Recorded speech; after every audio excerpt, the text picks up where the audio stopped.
Salam sehat, puji dan syukur kita bisa bertemu kembali di dalam video pembelajaran mata pelajaran simulasi dan komunikasi digital. Materi kita pada kali ini adalah paragraf dan pengolah kata.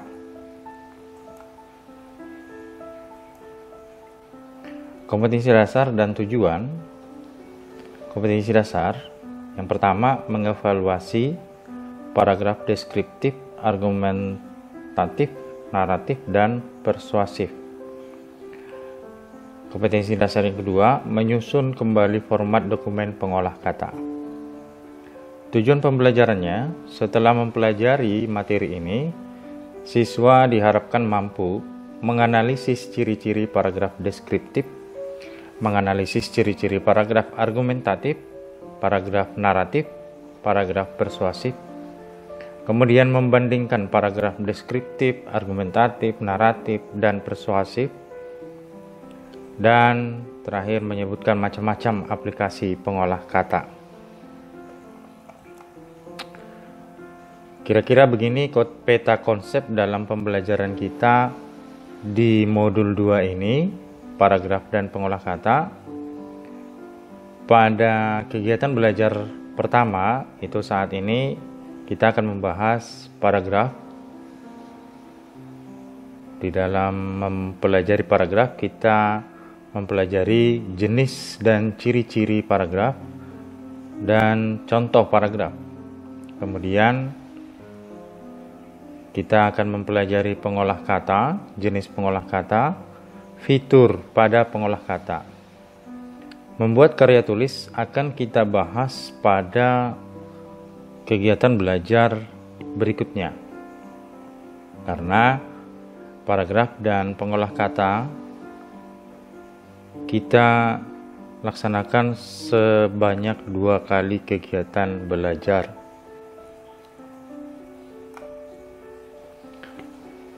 Definisi paragraf. Paragraf merupakan sebuah kata yang diadopsi dari bahasa Yunani, yaitu paragrafos, yang berarti menulis di samping atau tertulis di samping. Sedangkan menurut istilah tata bahasa Indonesia, pengertian paragraf yaitu suatu kumpulan kesatuan pikiran yang lebih tinggi serta lebih luas daripada kalimat. Ada beberapa syarat agar paragraf menjadi paragraf yang baik.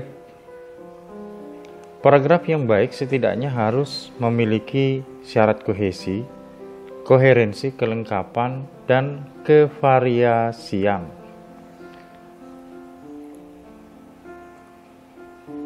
Syarat kohesi, sebuah paragraf dianggap memenuhi kriteria kesatuan atau kohesi apabila kalimat-kalimat dalam paragraf tersebut bersama-sama mendukung satu hal atau tema tertentu yang diangkat. Hal ini karena sebuah paragraf yang baik biasanya hanya mengangkat satu gagasan pokok saja. Paragraf dianggap memenuhi syarat koherensi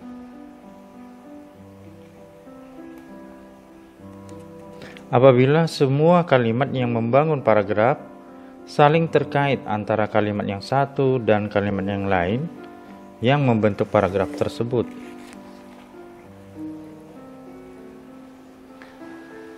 Paragraf dianggap lengkap jika paragraf tersebut dibangun oleh beberapa kalimat yang terdiri atas kalimat utama dan kalimat-kalimat uraian atau penjelas. Paragraf dinyatakan memenuhi kriteria kevariasian apabila kalimat-kalimat yang membangun paragraf tersebut bervariasi baik dari segi struktur kalimat, bentuk kata, maupun pilihan kata yang digunakan.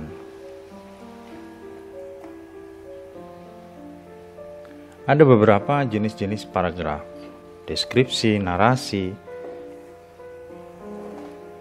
eksposisi, argumentasi, persuasi.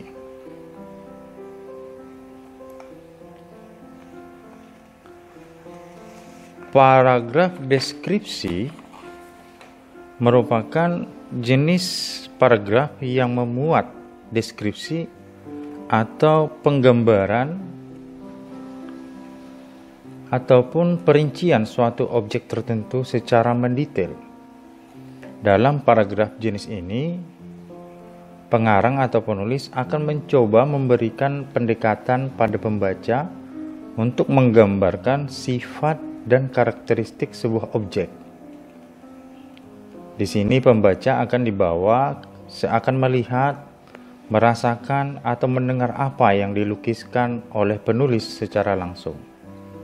Sebagai contoh, kita lihat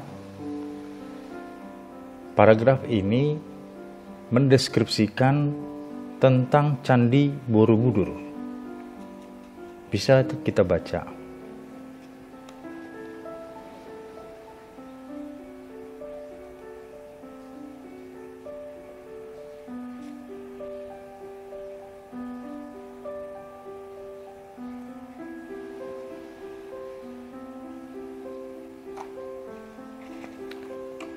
Paragraf narasi. Kita lihat contohnya.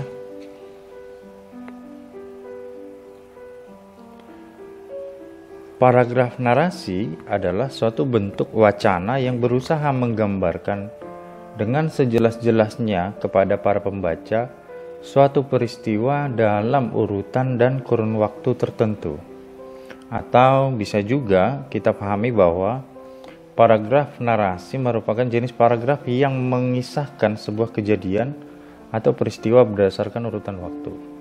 Dalam contoh paragraf ini dinarasikan pembangunan Candi Borobudur.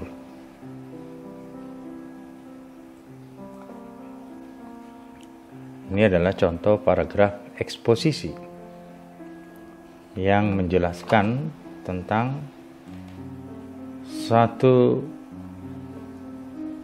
kegiatan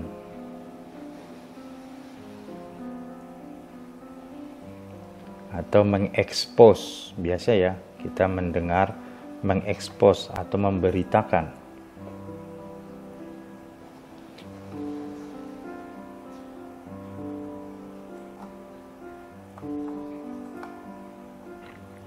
Paragraf argumentasi adalah paragraf yang mengemukakan suatu pendapat beserta alasannya. Paragraf ini dibuat dengan menghimpun suatu pendapat, sikap yang disertai dengan alasan-alasan, contoh-contoh, dan bukti-bukti yang meyakinkan sehingga pembaca akan membenarkan gagasan pokok yang dibawanya. Nah, di sini ada contoh paragraf argumentasi tentang swalayan supermarket dan hypermarket. Ya, ada beberapa alasan-alasan yang mendukung swalayan supermarket dan hypermarket tersebut.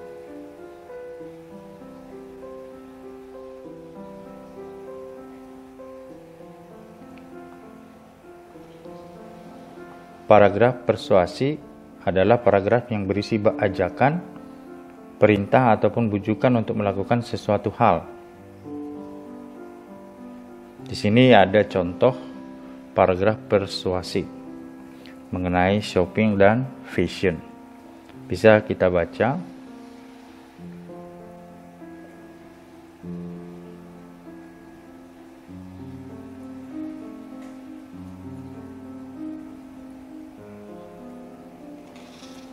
Itu saja yang bisa kita bahas mengenai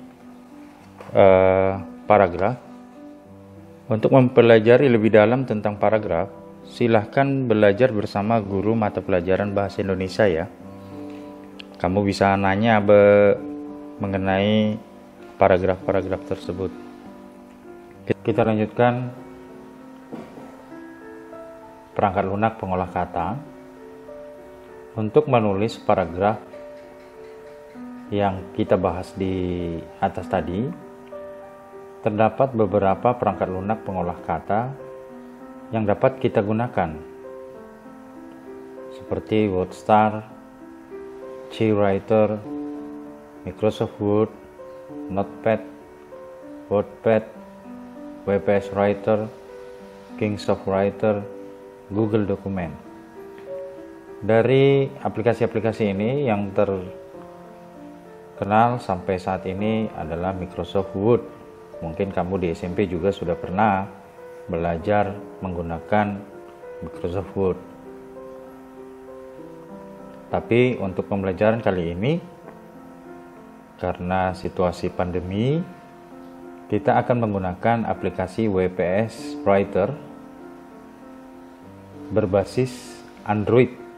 Jadi Bapak minta nanti kamu menginstalkan, memasang aplikasi WPS lewat Play Store ke dalam smartphone kamu.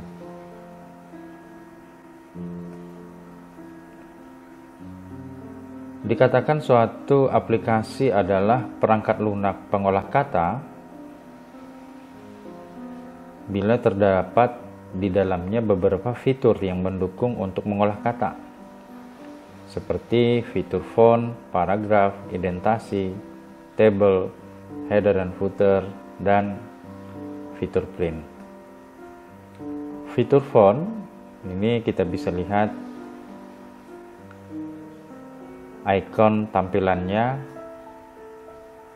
ya, ada bold untuk mengatur cetak tebal, italic mengatur cetak miring, underline ada garis di bawahnya, superscript memberikan tanda pangkat atas ataupun pangkat bawah, kemudian untuk mengatur warna, mengatur ukuran font, mengatur jenis fontnya.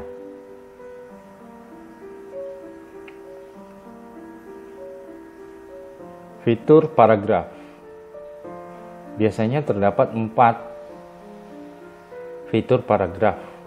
Yang pertama, justify, digunakan untuk memformat paragraf rata kanan dan rata kiri. Bisa kita lihat ikonnya digambarkan seperti ini. Kemudian align left, digunakan untuk memformat paragraf rata kiri. Kita lihat ikonnya, sebelah kirinya rata, sedangkan kanannya tidak. Kemudian center digunakan untuk memformat paragraf rata tengah. Kita lihat ikonnya, kiri kanannya tidak rata, tapi di tengahnya rata. Kemudian align right, digunakan untuk memformat paragraf rata kanan. Bisa kita buat melalui klik icon seperti ini. Fitur indentasi, ikonnya biasanya dilambangkan seperti ini. Bisa kita lihat nanti di dalam aplikasi pengolah kata. Di sini juga ada indentasi. Indentasi menggunakan tanda titik dan menggunakan tanda huruf seperti ini. Ya, indentasi adalah tampilan awal paragraf yang menjorok ke dalam. Nah, biasanya menggunakan tab. Kalau kita menggunakan komputer atau PC, di tombol keyboard ada tombol tab. Kemudian fitur table, ikonnya dilambangkan seperti gambar ini. Tabel berisi baris dan kolom, ya, yang tersusun secara bersistem, urut ke bawah dalam lajur dan deret tertentu dengan garis pembatas sehingga dapat dengan mudah disimak. Itulah tabel. Fitur header dan footer. Header terletak di bagian atas setiap dokumen, sedangkan footer di bagian bawah setiap dokumen. Header dan footer biasanya digunakan untuk memberikan keterangan tambahan, misalnya nama penulis, tanggal, nomor halaman, atau keterangan lainnya. Footer juga digunakan untuk menuliskan catatan kaki atau footnotes. Ini adalah contohnya. Di sini posisi footer, bagian atas dokumen, posisi header. Itu saja yang kita bahas. Terima kasih atas perhatiannya. Selanjutnya, Bapak harap kamu mengerjakan latihan di bawah ini. Terima kasih. Salam sehat.